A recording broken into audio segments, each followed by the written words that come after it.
My name's John Minns. I'm proud to be a member of the Refugee Action campaign in Canberra. And welcome to this meeting, which is titled Genocide and Flight, the Plight of Rohingya Refugees. First of all, let me acknowledge where we are on this continent. I happen to be on the land of the Ngunnawal and Ngambri people in Canberra, in the ACT, but people who are calling in from other parts of the country and different lands. But wherever we are on the land of the Indigenous people, the Aboriginal people of this country, and I'd like to acknowledge their elders, past and present and emerging, and that sovereignty was never ceded. The reason for calling this meeting today is that the plight of the Rohingya people is one of the great humanitarian disasters of the world. Certainly, perhaps the greatest humanitarian disaster of the century that we're currently in. In just the last few years, more than 1 million people have fled Burma, persecuted and facing what was a quite deliberate attempt at ethnic cleansing or even as far as genocide. So what we're talking about tonight is not just the immediate situation, but also the background to that situation. Because while this is one of the great humanitarian disasters of the world has not dealt with it well. Very few people of those who've been forced to flee for their lives have been resettled elsewhere in the world. And in many cases, in the Australian case, for example, there are people who have fled this persecution in Burma as Rohingya people who are still in long-term detention and have been in detention for many years, despite the patently obvious persecution that they faced and patently obvious suitability for status for them as refugees. So tonight we've got three speakers who I hope will be able to enlighten us about all of those questions. The first is Habiburahman Habib, who is the founder and spokesperson of the Australian Burmese Rohingya organisation. He also works at the RISE Refugee Organisation, and he's a refugee ambassador with the Refugee Council of Australia. He also works as a research assistant at Monash University, and he's the co-author of a book which came out late last year on the Rohingya experience called First They Erased Our Name. The second is Sajeda Bahadurmia, who is a Rohingya woman based in Sydney, who's been working for a long time to improve the lives of the Rohingya community. And she's also working at Hampden Park Public School. She is involved in many issues to do with the Rohingya community, with gender issues and the impact of torture and trauma. And she's received a couple of years ago a humanitarian award for doing that. Our final speaker is Dr. Moishan Habib, who's a senior lecturer at Swinburne University of Technology in Melbourne and an adjunct professor at Laurentian University in Canada. He's a former development practitioner and he's co-authored a book called The Forced Migration of Rohingya, The Untold Experience, that actually revealed a great deal of the detail and the data of the terrible killings, the rapes and wounding of people during the mass exodus of Rohingya in 2017.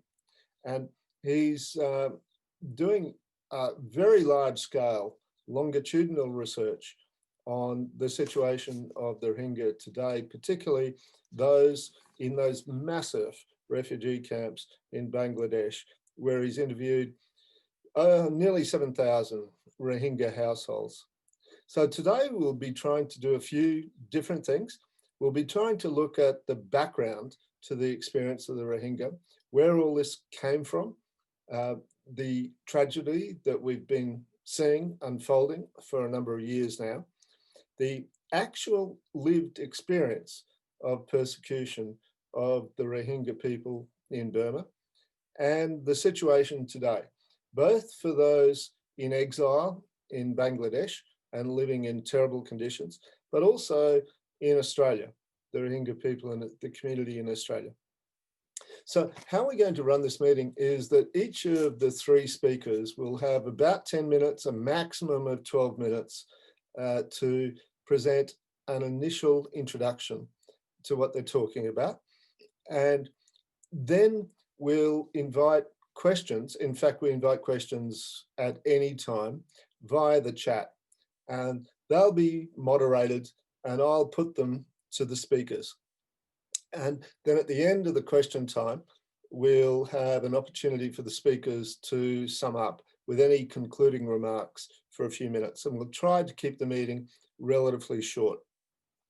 So without further ado, let me invite Habib to open the meeting with his introduction. Habib. Yeah, hello everyone. Thank you very much. And thanks to Refugee Action and whoever joining here, and also whoever listening to our meeting. And uh, I have also the same respect for Aboriginal people and senior leaders, past and present, and senior citizen and everyone. And thank you very much. So I would like to start with the Arkan, which is today called Rakhine State. So, but in historical name is Arkan State. So Arkan was independent kingdom until 8th century. And Rohingya people are native combat of those Indiana or under Hindu dynasty people, because of we have the migration, various type of migration, religious background, Islamic migration, and we have Buddhism migration and other culture as well.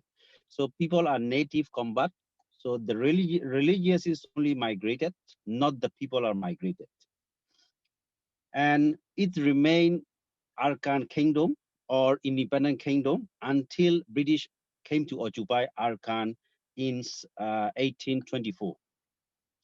Before that, we have during 1784, the Arkan was invaded by Burman king, because we have at the time very many small kingdom within Burma territory.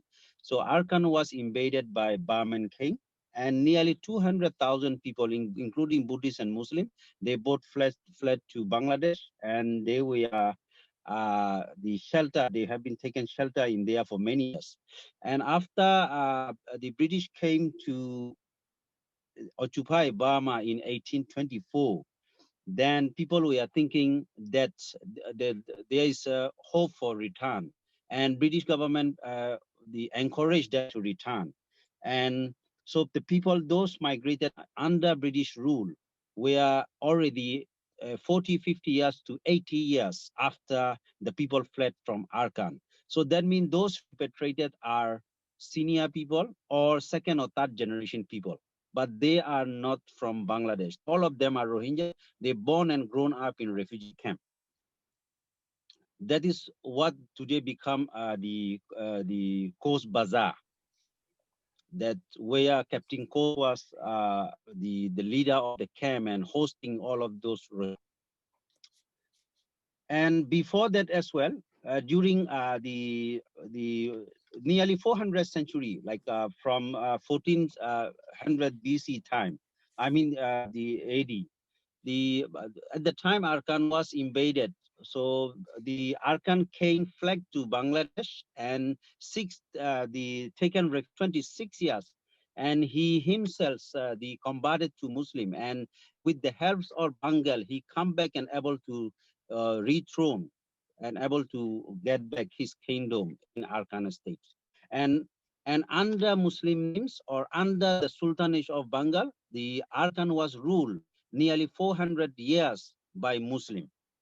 So it is not true that Rohingya are recent migrant or just British brought migrants or British era. That is not true. But today, what's happening in Burma is whenever they have started that data collection of the people, like we call census, and they wipe out the people first, and then whatever left in there, they stamp with that number and recorded that number. And the Burmese new generation and researcher come to say, oh, at that time, only this number, they not counted those flat at the time. So similarly, we have at this, the last exodus from 2012, 16 to 17, the census was started there. So collecting of the people data that was funded by UNICEF. And before that, because of that going to conduct, so they wipe out nearly 1 million people. That is one of the reasons. We have not only that crisis alone, we have the exodus in 1978, 1991, and continue from 2012. But at the time we are different. We have sometimes driven out from northern area and southern area, where Rohingyas are minority. They will the Rakhine people lead the attack, but where Rohingya are majority, the authority and Rakhine people jointly attack the Rohingya people. And these are all behind the central government, who is dictator, military dictator, talk about the country from 1962. They have ambition of the Burmanization of the country, Buddhization of the country. So that's why one of the proof we have in 1984, the country called Burma been officially changed as Myanmar, and then the state religion was named as Buddhism state. And similarly, in Rakhine State, we have Arkan State being given new name as Rakhine State, just to represent Rakhine people alone. And the government has divided 7 major ethnic groups, and all of these, the major ethnic group been given each of the state on their name, and another 7 state or division, they've been the handed or taken over by Burman alone. So all 8 major ethnic groups. The Burmese people gain the 7 states, and each of other individual 7 major group, they have each of the state in their name. So this is part of the whole country that Burmanization, Buddhization. Behind that, Rakhine people also willing to reinstall their lost throne or lost Rakhine independent kingdom. So they would like to install their kingdom as well. Because of the same religion, they jointly with the central government, they attack Rohingya people first, and once Rohingya are not there anymore, so they will easily install their Rakhine independent state. So that is also one of part of the invasion. For example, in 1982, after citizenship law was introduced, we have in 1983, within Arkan state, we have 4 townships have been created at a Muslim-free zone. Tongo, Tendue, Gua, and then Ponajuan. So whoever Muslim people found in this area will be handed over to Rakhine people, and Rakhine people will beat them to death and dig. They have to dig their grave, and then they will kill them.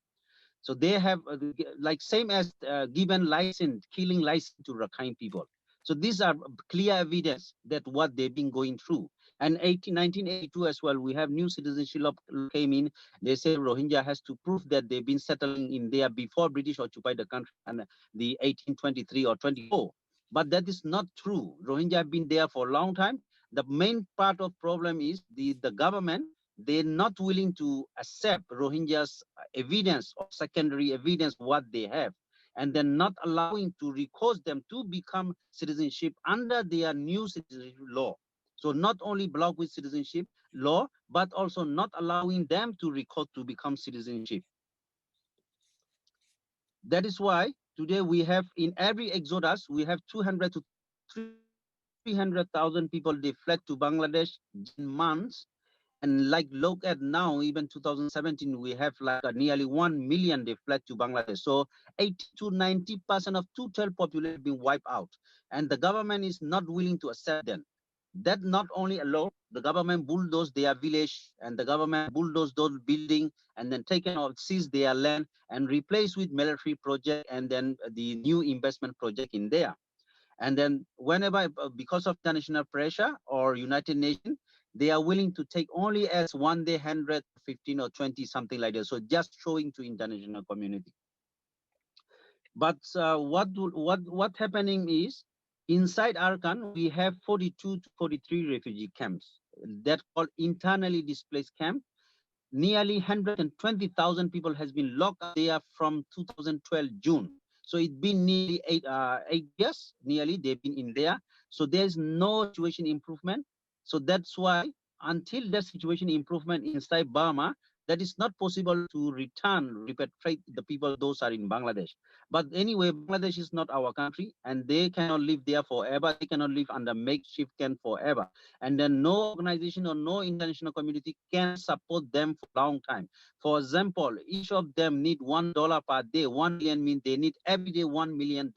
So no country could able to support. That's why we have only solution is international intervention or international under international obligation. These issues should be solved through international obligation, including by Australia, as Australia has foreign responsibility.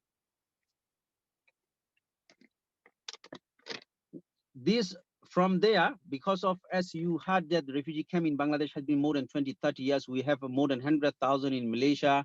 So some refugees in there, most of them are repatriated 70, 80, and 9, reloaded, and then they've been there for 2 to 3 generations. So they have nowhere to go. No country accept them. United Nations has different policy. Resettlement country has different policy. Like in the market, they would like to show which refugee they like to resettle. So none of Rohingyas were until 2004 or 5, we are unable to resettle to any other country. So people started secondary migration from Bangladesh. Those are Bangladesh, they come into Malaysia. Those in Malaysia, they come into Indonesia. And those in Indonesia or Malaysia, they come into Australia. And a few thousand, maybe less than 2,000 or 100,000 by boat from 2008. I have to say 2008. 2007 or 2006, I think only 2009 we have 2 people. We have up to 2013 or 14, nearly 1,000 people able to make to Australia by boat. All of them, most of them, I have to say most of them, were given work permit after 3 to 4 years. And then they've been called for interview and given, a few of them given 3 or 5 years temporary visa, moved to regional area. Most of them still with bridging visa. Not finalizing, not recognize their refugee status, just issuing stuff bridging visa and no higher visa or temporary visa or visa. They just extending bridging visa one after one. So there are so many, not only that everyone. Okay, Habib, your internet is cutting out one quite after one, badly. and even any minor issue. Yeah. Your internet is cutting out quite badly, but you maybe just another minute. You're almost up to time anyway. Is that okay? Yeah. Okay. So you just finish off if you could, Habib. Yes. All right. Yeah. So this is kind of persistent barrier or crippling of a community with the system, and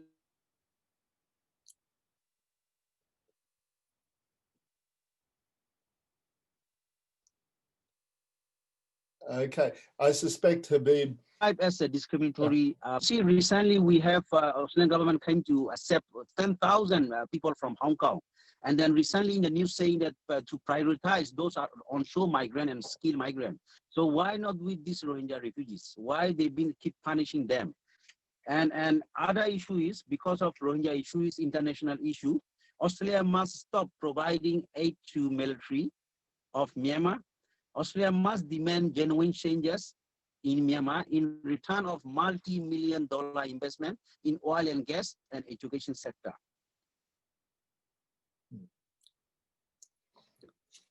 Thanks very much, Habib. Those are good questions, particularly aimed at the Australian government. Let me ICC and ICJ like. So let me now introduce Sajeda. Sajeda, are you there? Yeah, I'm there. Please, could you just do your introduction? That'd be great. My name is Sajeda. I'm Rohingya. I'm born is my suburb is Mondo. Everything is explained to my brother. Thank you is his good point something, and I'm very some issue don't understood some, especially for Australia, very confusing the Rohingya issue. Why you flood inside Bangladesh, and some people come to buy boat in Australia, and many people is they struggling for detention, community detention, inside the detention in Australia, and some was the out Sydney and Australia of the visa, received the visa, visiting visa, or and temporary protection visa and permanent visa, shape visa. Sorry, and everything is the punishment. I explained to you why you come to everywhere. Flood is the Rohingya inside the Burma.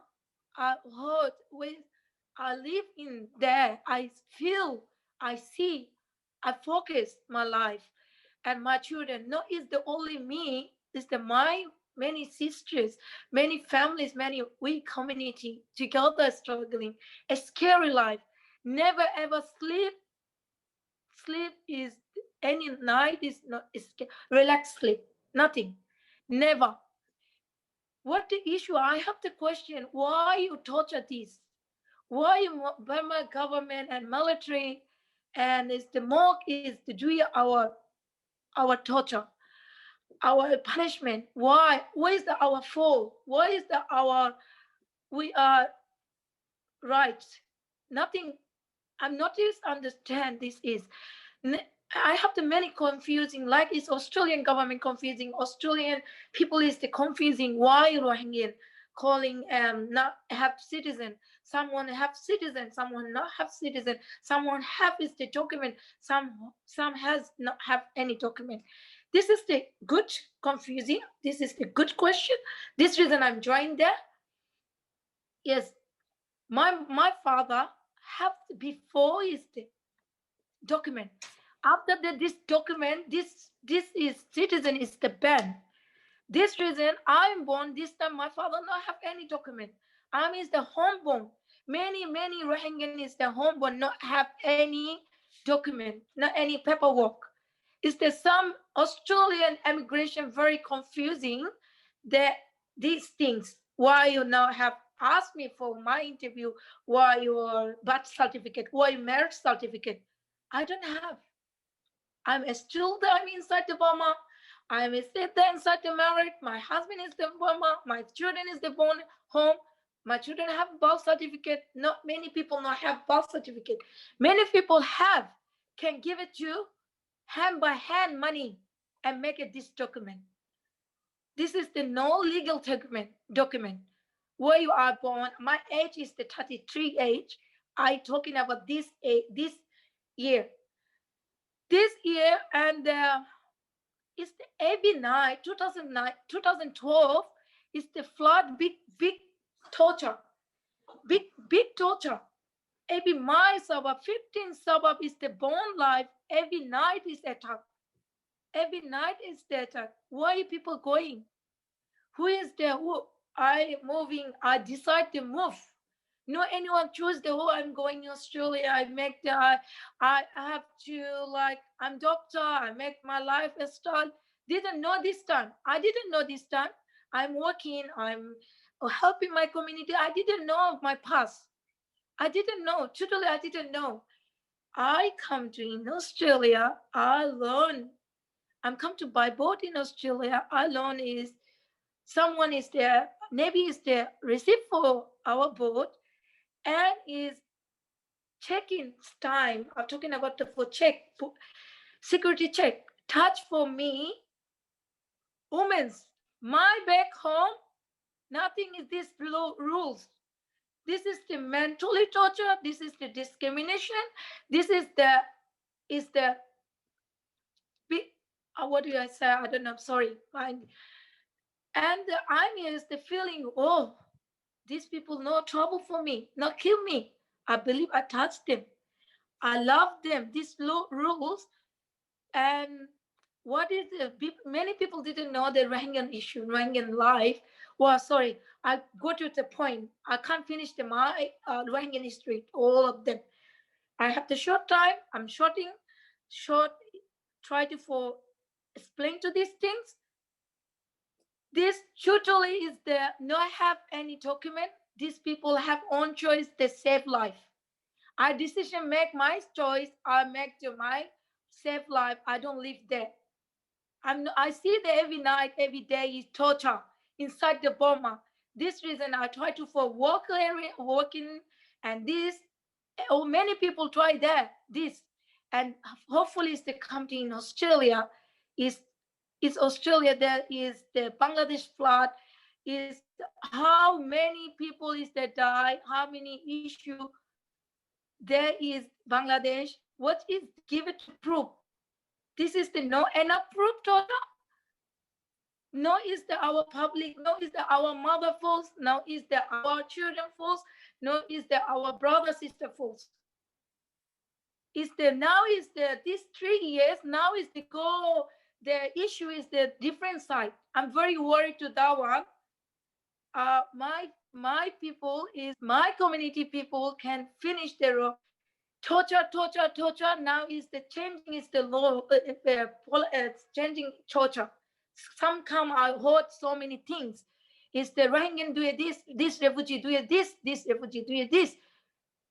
What? Why you do this? Everyone is the fault is ours. I don't have passport. This is the fault for me. I don't know. This is the every international community can ask the question. Burma government ask the question. Is them join the these people can don't why don't didn't come any international meetings. These people can through right can come join the meetings. These people don't come. Aung San Suu Kyi come to in Australia. He don't have, he don't come ask. He didn't ask our Rohingya. They are nothing ask question anything. He is fault. He is the wrong this reason he didn't ask my our face. This is the come didn't ask our face. I'm little bit to go my old my other generation, old generation. My grandpa asked them. I have the many mentally question. My children ask question for me, Mama, why you genocide? Why you flood is the Rohingya people? Why you I can't go back in Burma visit my grandpa? Because I don't have any answer. Because I don't have Baba, I can't go to my country. He asked me, why, Mama? My friends go to is the visit the country holidays. December, every December, I give to, I don't have answer. Many Sajeda didn't have answer. Many sisters didn't have answer. Now is the I understood this boys coming out and inside the living I'm Australia. Yes, I'm living in Australia. I'm learning everything in here. Burma, I don't anything. I didn't know anything. I know only about kill me, torture, and give a punishment. So all of our brother, sister, this. All to the night, our husband, our father, our brother, nothing sleep. Protect is the women's children go out and hiding. This is why this is our rights take out and control everything is the military. And now is the 2017 come out. Our generation can bigger. Our generation can go out other country and education receive it. This is I feel that no, is this everyone can feel that one. Everyone can feel easily. This issue is the more politically issue that these people can finish. How is can finish these people? Rohingya, Arkan, our country. I born in there. My grandma born there. I don't have citizen. These people take it. Didn't give it me opportunity. Didn't give it to our brother sister. Didn't give it to opportunity. This is the no our fault. No our fault. This is no our fault. We are everyone punishment in Australia because Australian government confusing our document. Only reason this. I asked many people, I asked many Australian people, why our process very slow? Why you ask always the barriers, the block? We are forward, and they stop our cases because we don't have any proof, any document. This is, I totally tell them because I'm gone, my children born home, I'm born home, deliver. I don't have, my father not have any document. This reason I don't have any documents. Many people didn't have. Some people have because some people involved the money. Some people using hand by hand, military, mob, make the money, give it to church. Why you are giving to money in my document? I don't make the document because I'm there. I have the right. These people can give it to my opportunity, give it to my many people opportunity, block it, control the military. And Sajeda, excuse me, but could you start to wind up now in the next, sorry? in a minute? Could you start to wind up now to finish now in soon? Thanks.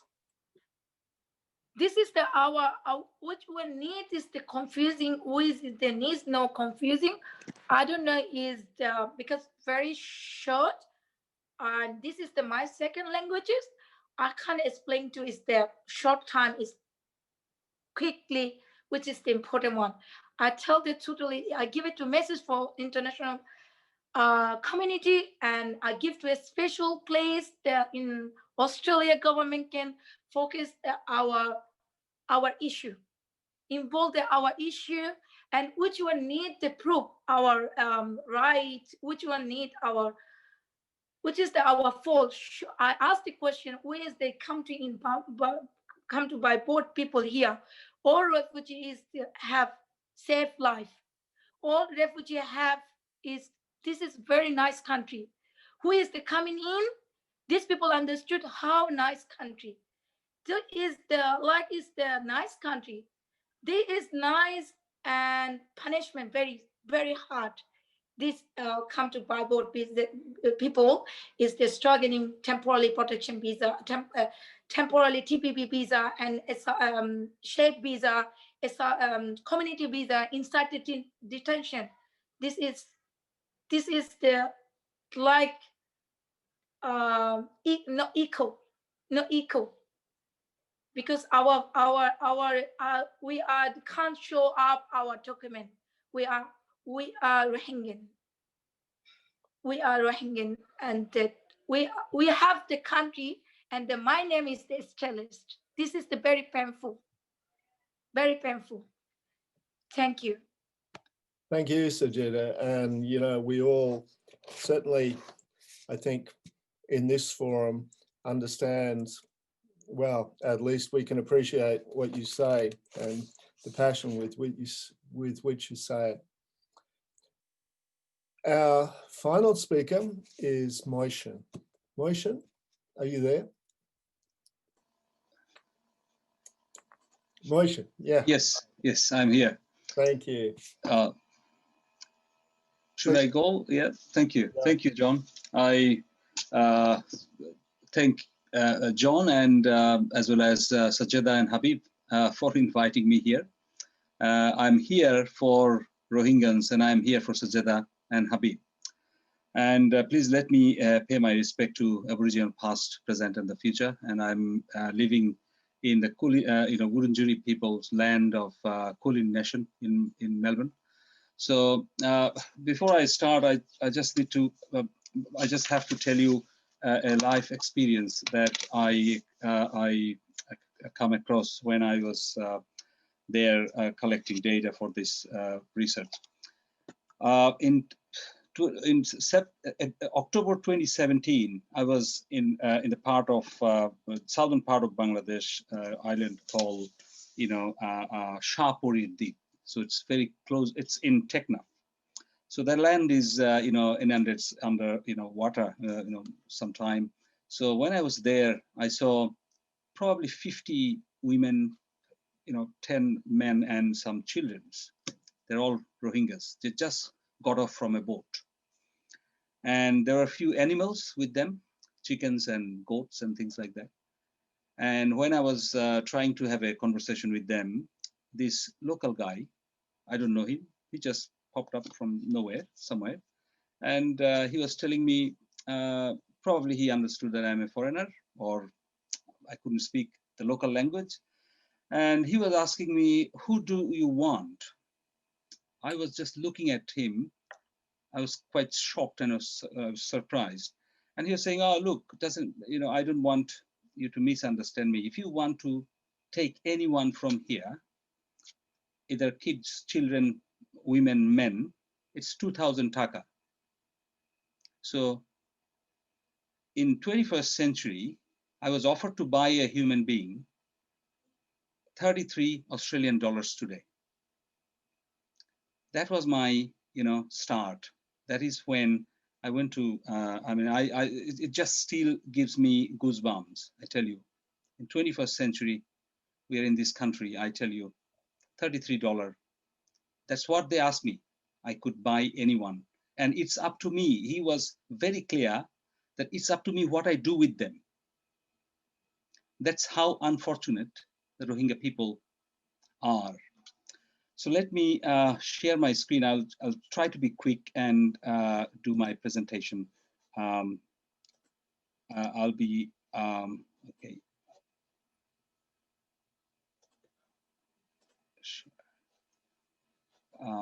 John, please confirm if you. Yeah, that's good. That's good. Thank you. So we, in this project, we started working in September 2017. And we look at various possibilities of collaboration. At the beginning, it was not easy to collaborate, but I was able to pull together quite a large team that I'll introduce. But look at the Rohingya people. About 2.4 only, about 200,000 lives in Myanmar, in various parts of Myanmar. And Habib rightly said, many of them lives under inhuman conditions in IDP camps. And in Bangladesh, there are currently more than 1 million Rohingyas live in an area as big as 14 square kilometer, that the densest population in the world, 65,000 people live under 1 square, 1.1 million people lives, the 14 square kilometer, which is 65,000 per square kilometer. And there is ample evidence that there has been, significant coordination between the local monk, the Rakhine nationalist, and the Tatmadaw and the government to architect this genocide. They planned way long ago, and that's what we found out in our research. As early as 1988, the State Peace and Development Council, which is SPDC, very powerful group, they adopted a Rohingya extermination plan. And you can see they have adopted 10 points, and you can just, I've highlighted some of these red, you see, such as the first one, the Rohingyas are not to be provided with citizenship card. That was decided long ago. Reduce the population growth by Rohingyas by gradual imposition of restriction on their marriages. Other ones, you see, they have been excluded of education, any kind of job. They have been excluded from their land. They have been excluded, and their assets have been consistently been confiscated and distributed to a Buddhist population. And what we see, they just could not hold on before they could undertake that agenda to kill and commit that genocide. I believe that is what genocide. I don't know what other people would call it, ethnic cleansing, war crimes, or what, but that's what the evidence suggests. So this is what it's looked like, just in August 2017. This is satellite map. It shows the number of fires in the area in Butidong, Mundong, and Rotidong, and some of the major number of fires. It shows satellite detected number of fires in that time. And if you look at a better map, it shows the number of fire more closely around Rakhine state. And this is a village on the inset, before and after fire.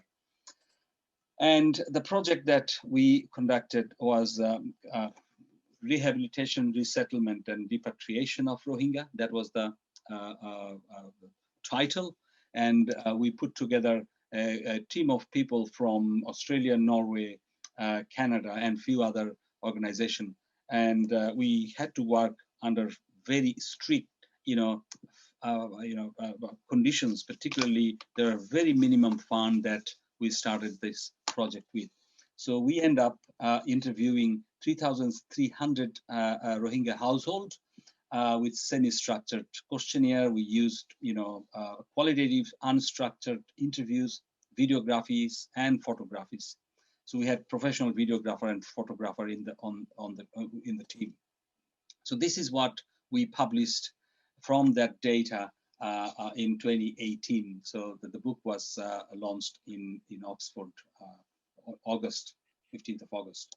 So I'll just quickly go through the research method. I believe, we look at the sample area, we try to focus really specific into the details of how we can create a sample size, create a study area, that can be unquestionable, because we knew from the very beginning it was very hard that when you're gonna work on something as this scale, the data that we're gonna reveal, we had some sort of an idea when I saw these atrocities.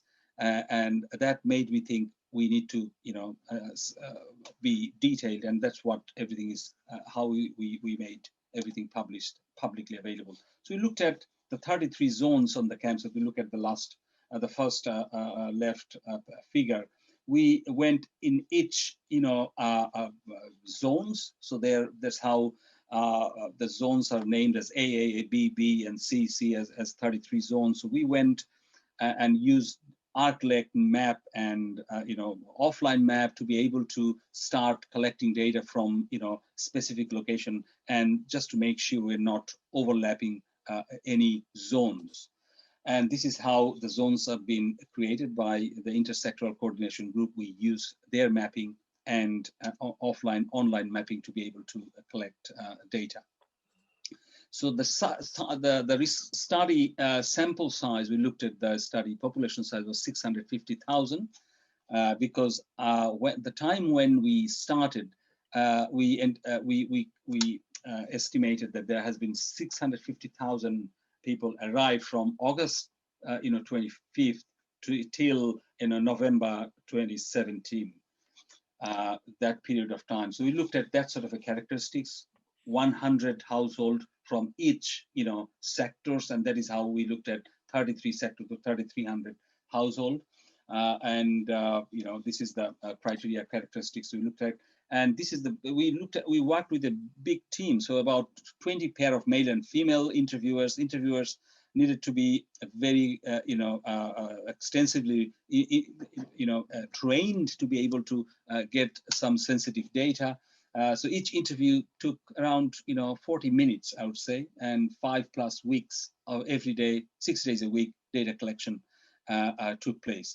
So this is where we look at about 3,300 household. That will give us a population of 16,000 interview equivalent. So we looked at quality control of the data collection. The CI and the PIs have been there in the field 80% of the time when data was collected. Consent taken, 10% random check. Moishan, a couple of minutes, is that okay? Sure, I'll just go and finish in 3-4 minutes. Yeah. So the findings we saw, it took them on an average 5.6 days to travel from Myanmar to the Bangladesh camp. We also found out, about 1.4% respondent had some sort of an education. So 98% of the respondent had no formal education at all. what we found out, the 3,300 household, they left 2.5 million US dollar equivalent cash when they were fleeing Myanmar. So that gives us a figure of 100 million US dollar they left in Myanmar, and assets are not included. So we looked at different sorts of assets. We look at, perishable goods to their household assets that we asked them what sort of assets they hold. And we looked at their housing condition. So look at majority, 99% of use a very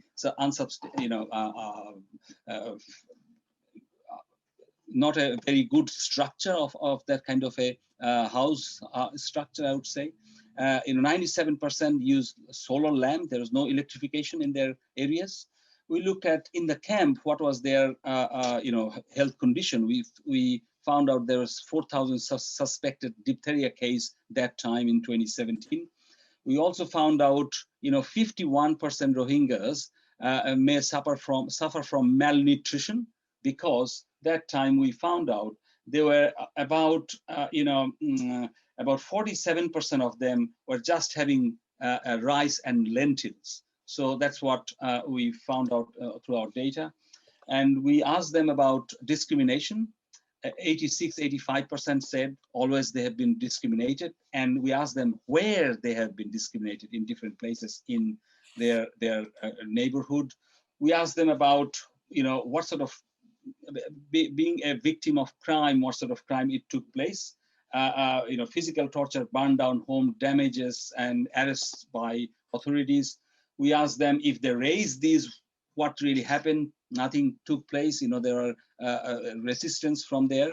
What we found out, shockingly, about 25,000 was killed and about, thrown into fire. So about 41,000, 42,000 people had gunshot wound. So that's the 95% confidence interval plus minus that we looked at. We analyzed. We found out 115,000 houses had been burned.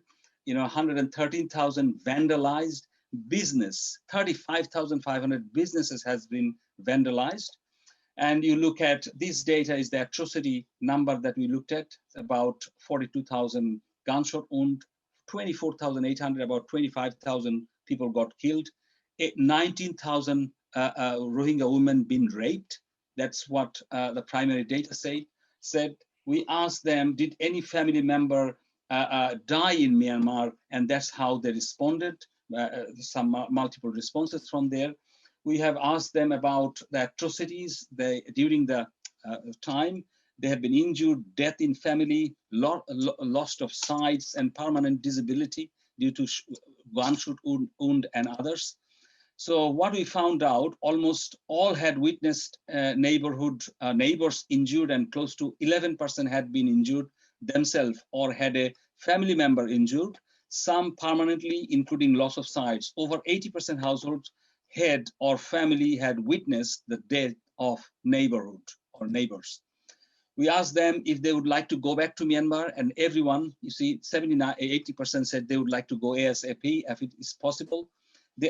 I've also asked them what would motivate them to go back, and 97% said they want citizenship.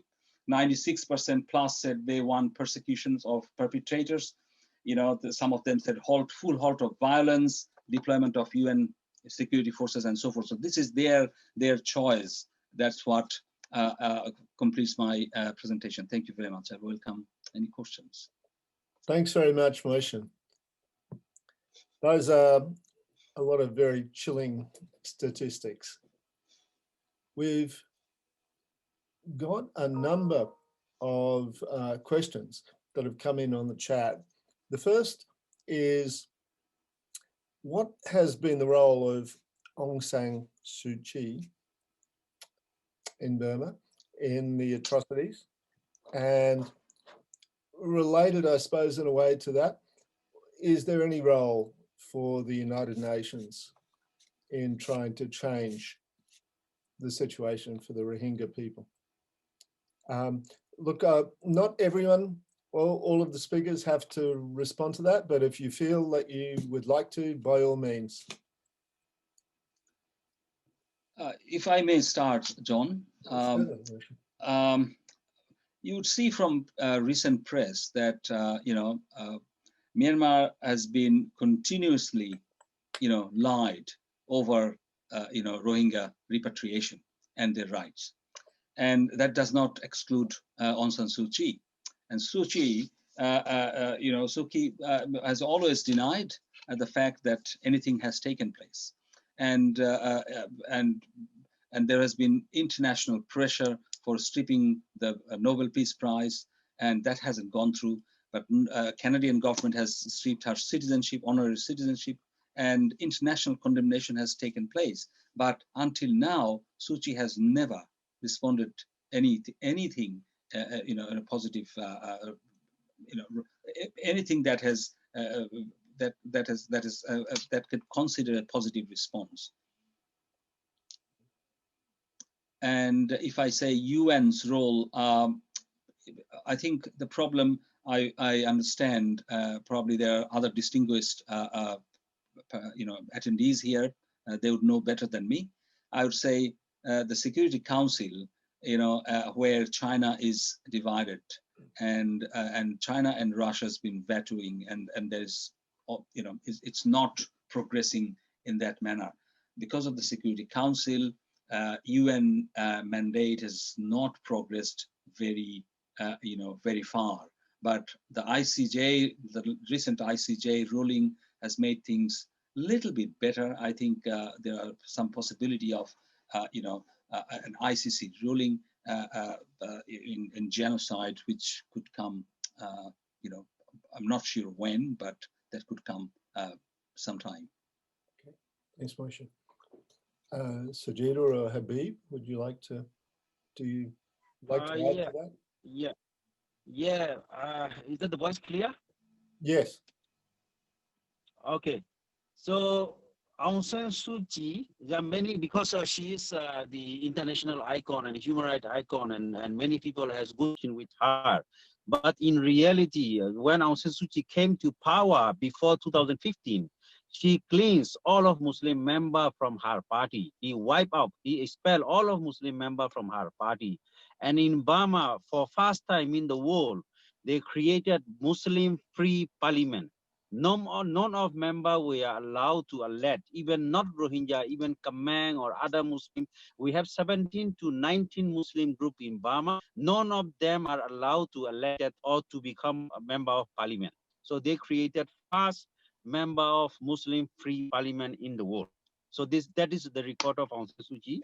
Not only Aung San Suu Kyi provides reverse information, but also cutting off of international aid bring for Rohingya, and also blocking foreign fact-finding mission and journalists, and supporting military, clearly saying that she loved her daddy army because her daddy founded the army, and trying to say those military action were legitimized and response on the circumstances. So she's providing a lot of misinformation, wrong information.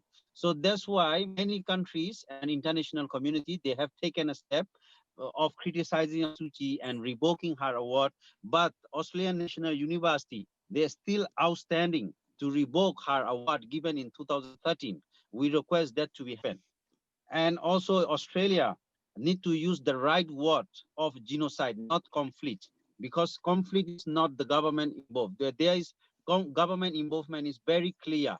Killing, displacing, asking to transfer to a third country in 2012, the August or October, when the UN ship visited there, and bulldozing the remaining building and houses and seizing land and replacing with military project and mega project, and forcing them to accept foreigner identity, lock them up in concentration camp for more than 10 years now ongoing, and blocking internal aid. So these all are clear evidence that there is not clash, that is direct the government involvement. This is genocide. Thanks, Habib. Thank you. I think you're actually muted, Sajeda. Sorry. I've talked about Aung San Suu Kyi. She is the ICC court. She rejected the ref.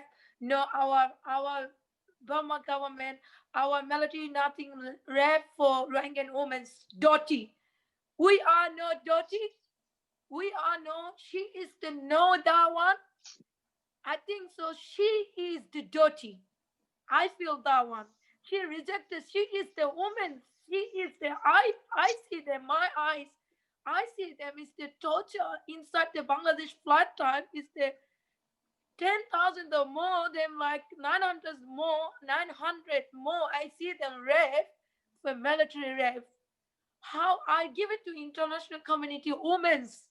This is the rape case. Is she said our military not touch dirty person. She is no is the she is the no is woman's. How is the feel that one? She is I know she women's and no I don't know I totally ask I fight for women's side. I speak to I give it to message the world community women's can action to for Aung San Suu Kyi is the weak. This is I crazy working because this is big affects all of the women's. No any woman's dirty. No.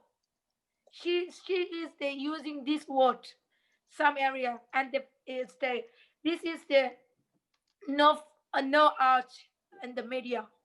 This is the someone can hold that this word. She told them this.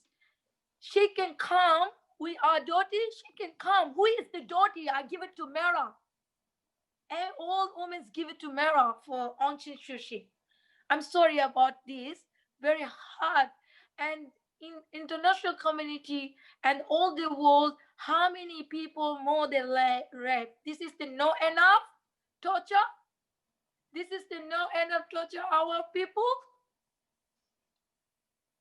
This is the enough. Now is the also inside the Bangladesh not safe. Not safe.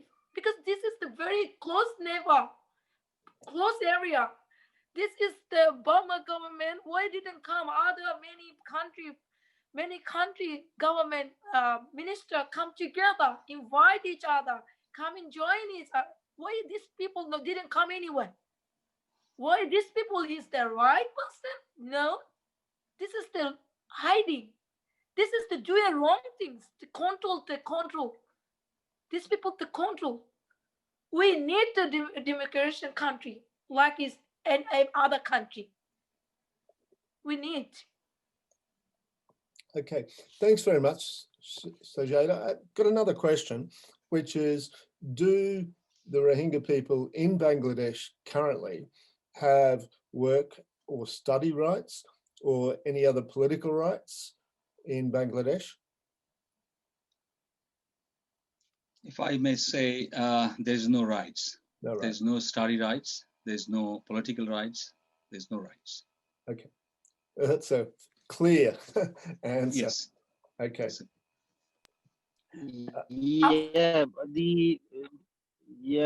The truth is as a refugee, and Bangladesh is not signatory to Refugee Convention, and then hosting large number of the world biggest population refugees in Bangladesh, and Bangladesh already has very the upset with international community, keeping the crisis alive for a long time.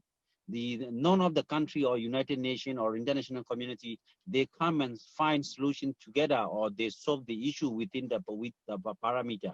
So that is very upsetting for the country like Bangladesh and Malaysia, other country, because they see there are no future for them. No country is actually or taking action against Burmese country, and more country are interested on business and development inside Burma. So this is one of the issues as well. Thank you. Thanks, Habib. One of the questions, and I think we'll wrap it up fairly soon, but one of the questions, and I suppose it's a big question for most of us, is what we can do.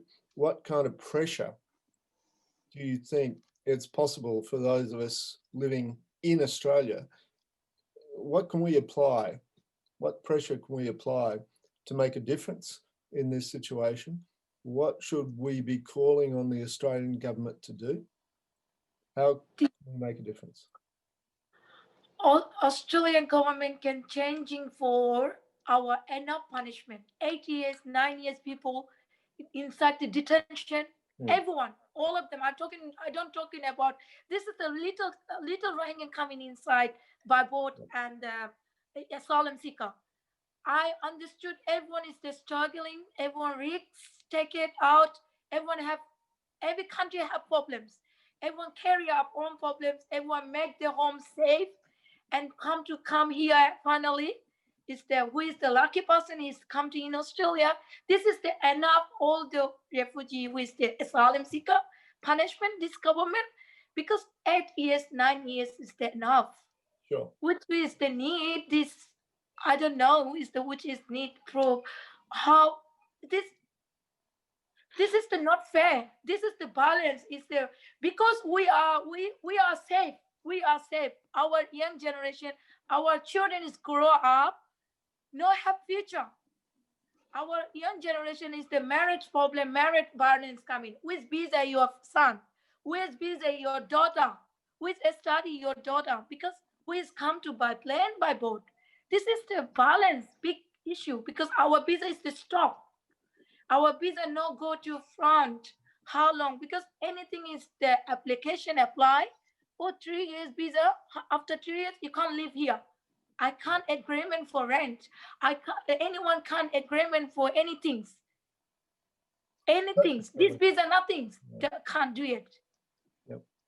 Yeah, so I mean, certainly that's one of the things that we and many other organisations have been campaigning about to end these disgraceful policies of detention and in particular locking people up for such a long time for the crime, in inverted commas, of seeking refuge.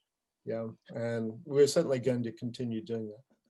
I heard about this one. Oh, some people, some citizen people, some I'm so sorry. Many multicultural people. He's the Australian there. These people understood. Oh, our work tax money go to buy boat people.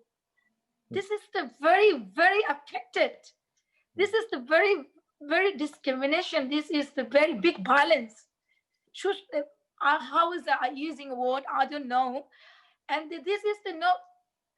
We are grow up our young generation. I am working permanently. I'm contract work. I give it to tax. 6 years. What stop about? It's my brother. And is the everyone is working. I have children. My children is the learn for Australian life. These people can work in. These people working is the go to is the test. This is the balance, the different balance. And this visa is no our children feature. No anyone. All of the refugee with this visa receive it. These people come forward easily. Can't do anything easily. This is the big balance. I suppose the other question here, that was a part of that original question, is how does the Australian government sit in relation to this issue in international politics? In other words, Moishan, who are you? Yes, I think Australia could do one particular move to make ASEAN country, to pressure Myanmar, because you see, ASEAN has not taken any bold steps against Myanmar. Other than Malaysian government, no other countries in ASEAN has actually pressured Myanmar in a substantial to pressure Myanmar to negotiate to bring Rohingyas back in their land. And I would say Australia could actually facilitate that international dialogue and pressure Myanmar government to accept returns of Myanmar 1.1 million refugees. And so far, I think everyone knows there has been 3 treaties signed between Australian, Bangladesh government and Myanmar involving other international agencies. None of the Rohingyas has returned to date. Thank you. Thank you. I think now we should just move to the concluding part of the meeting. And if any of the speakers would like to have a final word, very briefly, Yes. before we wrap the meeting up, that would be good. Sajeda? Yes, I give the message for Australian government and Australian community, and these people, this refugee, we are is can't focus anything. The travel document go to out. This year is the COVID, very struggling this struggle. This some many people say STLS can't come to my country. I am 2 times I'm conference. I didn't come. I can't go to Malaysia because my passport document, my passport. No, this is a travel document. Can't still there is the still is because I can't show up my I am Rohingya. I don't have any ID, Rohingya ID. This reason my passport have status. I can't easily out any my visit my family. Many I noticed the embassy I meet for one is the Sri Lanka guy. He is the passport have visa 3 years TPP visa no have date. Date is finished and the no is the new date because the people didn't give it to you.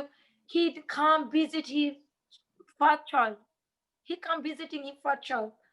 He come to in Australia. This time is the pregnant his wife, and he can't. He tried to for visit for children and mom and kids.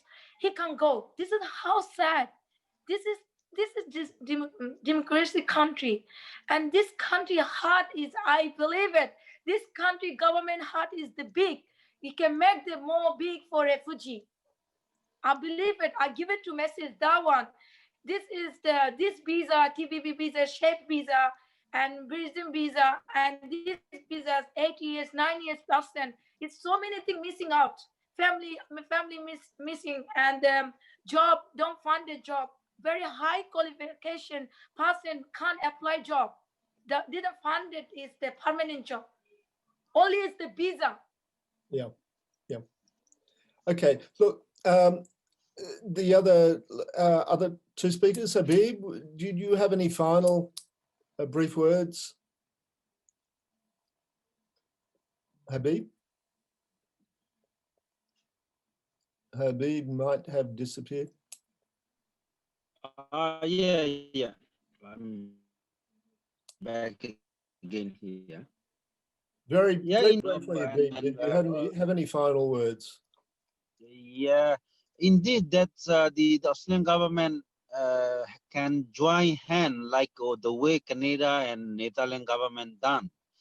So supporting ICJ and ICC, so take action onto Burma, because Australia has, I think, more tied than other country. We have oil and gas investment in Arkan, and we have military aid providing to government, and we have the university that involved in funding and sponsorship from Burma as well. So in having this relationship, they can use in return demand of changes in Burma and also taking action on Burma. And Australia become the latest member of Security Council as well. So part of Australia foreign obligation. So I think Australian government can do something. They can interfere. If not, end of the day, the people have no solution in there. They will come after 10 years or 20 years. You don't know that one day they will land it to Australia. So this problem will be to the whole across Asia and then come back to Australia as well. So that's why I think very important Australian government has to involve in taking action on Burma. And people, academic background, NGOs, and who are working in international level, and journalists, everyone can come and join together and push the Australian government to do more and more. So that is what I see at the moment. Thanks very much, Habib. Any final words, Moishan? And just before you do, I think we'll put our email address for the Canberra campaign in the chat just now for everyone to see. So if you happen to be in Canberra and you want to get involved, send us an email.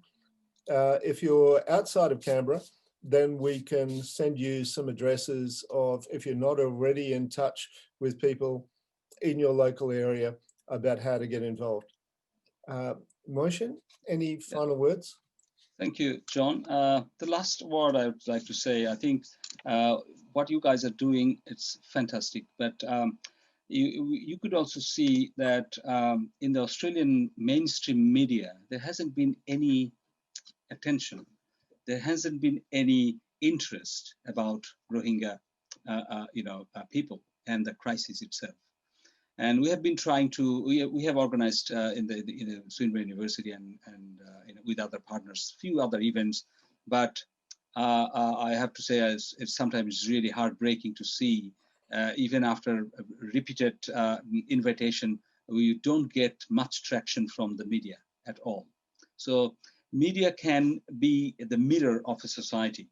So if media can actually bring this up, and people should know what really happening, then that momentum of policy change and the pressure can build on Australian government.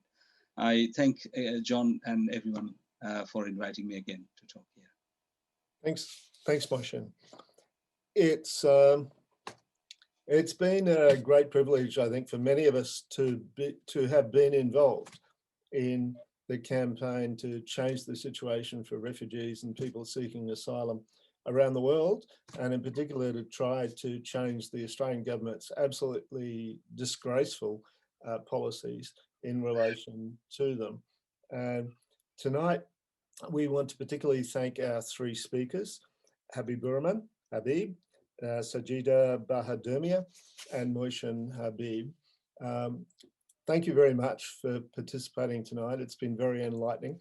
Moishan, I'll ask if it's possible to get your PowerPoint presentation that we could also had a question about being able to post that. That would be very useful as well as lots of good detail. But in the meantime, happy to share. That'd be great. Thanks very much. Once again, thank you, John. Thank you, give it to this opportunity with around this meetings. Thank you so much, everyone. Thank you, John. Thanks to everyone here, and stay involved in this campaign. It's very worthwhile to do so, very important to do so, and have a good rest of the night.